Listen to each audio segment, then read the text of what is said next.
comment est-ce que tu vois, en gros, le passage vers une économie de la fonctionnalité dans les prochaines années? Est-ce que tu as l'impression que vous avez lancé au bon moment? Est-ce que tu as l'impression que, en fait, est-ce que vraiment on est capable, là, dans les prochaines années, de se libérer un peu de cette envie de propriété de matériel? Euh, ou est-ce que, enfin, tu vois, est-ce que ça va durer encore un peu dans cette phase entre deux?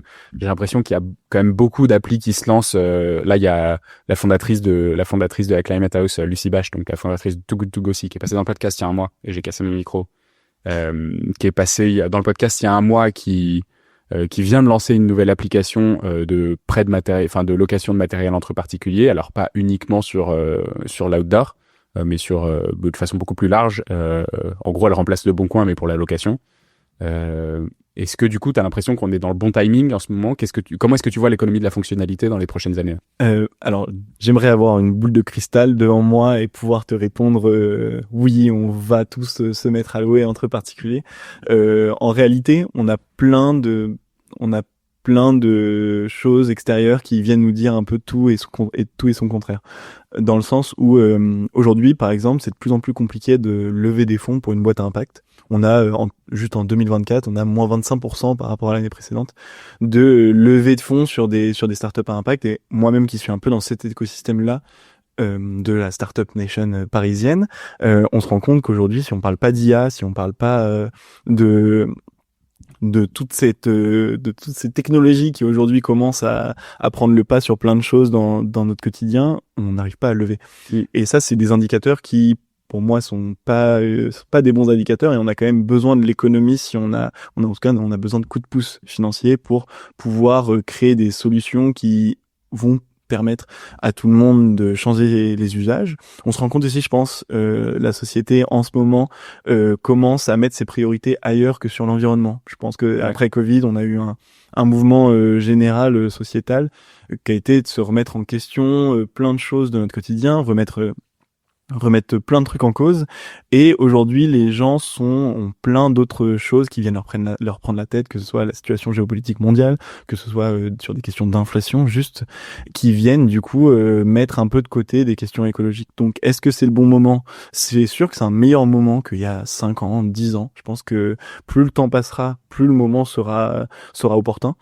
Mais on est encore loin d'adapter les usages à ces bonnes formes-là. Moi-même, j'ai des amis qui sont hyper engagés à titre personnel, qui sont très militants et qui vont avoir qui vont être végétariens, arrêter de prendre l'avion, plus acheter neuf, mais qui vont quand même préférer acheter, même si c'est seconde main, plutôt que de louer.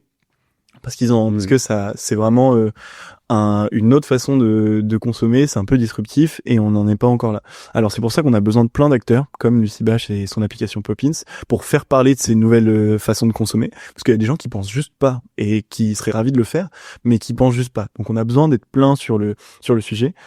La réalité, c'est que je pense que in fine, on sera peut-être pas plein à survivre à ça, mais en tout cas aujourd'hui on a quand même ce besoin-là, et il y a plein de gens qui trouvent que c'est logique de se louer et qui ont raison, et donc c'est de mieux en mieux.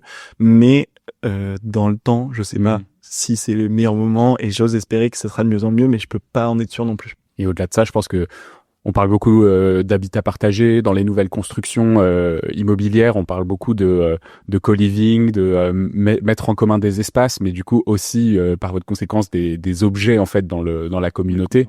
Et j'ai l'impression que plus notre mode de vie va tendre vers ça, plus ce sera facile aussi pour les objets qui nous entourent de faciliter en fait ce prêt, cette location. Et moi je pense qu'effectivement Getaround, ça a été un des premiers, donc la location de voitures entre particuliers, c'est ceux qui permettent de vraiment démocratiser ça. Alors je pense que évidemment c'est plus logique de se dire que j'ai besoin de rentabiliser ma voiture, que j'ai besoin de rentabiliser ma tondeuse, mais je pense qu'il y a quand même un truc qui permet ce changement de mentalité globale avec ces grosses applications.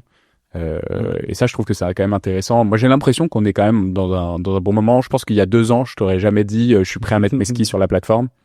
Aujourd'hui, je pense que c'est aussi parce que mes skis ont un peu plus vieilli, mais je pense qu'aujourd'hui, je serais prêt à mettre mes skis sur la plateforme, à mettre ma raquette de tennis parce que je joue plus que une fois tous les 6 mois. Je pense que c'est des choses que je pourrais faire.